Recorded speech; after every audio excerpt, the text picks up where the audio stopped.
Why so many negative comments on Keppra? You know, I haven't done a ton of videos, but 110 or something like that, but I've had more comments on Keppra than all the others, maybe even all the others put together.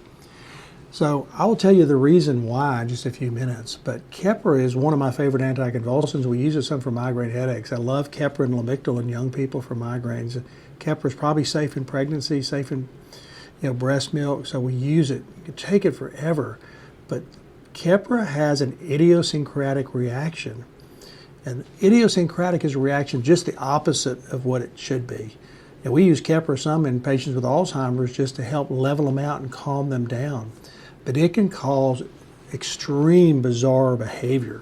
You remember the original story I told about Keppra? Had a patient whose wife sent him to the grocery store for milk and cream. He went to the post office, got in a huge argument with the postmaster because the postmaster wouldn't sell him milk and cream. The postmaster knew there was something wrong. They called his wife. She brought him in and stopped Keppra. He was fine in about 2 weeks. So that was really profound to see that. And the drug reps don't like to talk about it, particularly back then. But then what I started doing, and this is the reason I have so many comments, we started warning people of this before we put them on it. And I think that's the problem. Our healthcare providers are not warning people of this side effect. 13% of adults get psychological changes on Keppra.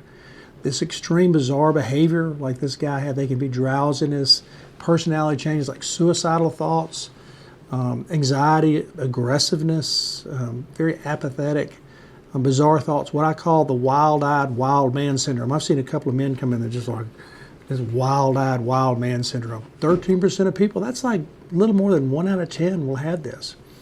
And one difference with us is we stop it. There's no point in trying to keep someone on it because it's just going to get worse. 0.7%, almost 1%, it can be really serious. So 1 out of 100 can be really serious. So what kind of patients we learn not to use Keppra on it? People with baseline psychiatric disorders, particularly something like schizophrenia or schizoaffective disorder. If they have a psychiatric illness, particularly one with any behavior, we just don't use Keppra. Try not to use it in them patients. And those patients, and Keppra also has a new FDA warning called DRESS, spelled just like dress. It's a drug reaction with eosinophilia and systemic symptoms. And all drugs you can get a rash, where they break out in a rash, get a fever, get swollen lymph nodes, and then they have multi-organ failure, kidney, heart, liver, pancreas, lungs. I've never seen this, never known a doctor seeing this. This is something fairly new. It usually begins 2 to 8 weeks after starting Keppra. So why so many comments on Keppra? Healthcare providers, we got to start warning people that this is a side effect of Keppra. And if their family notices personality changes, they need to come in and see you.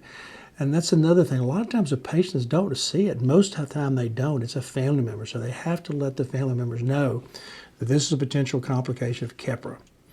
So that's Keppra. I'm Dr. Caudle Miller, the brain doctor. Like, comment, subscribe. I answer every single comment and more later.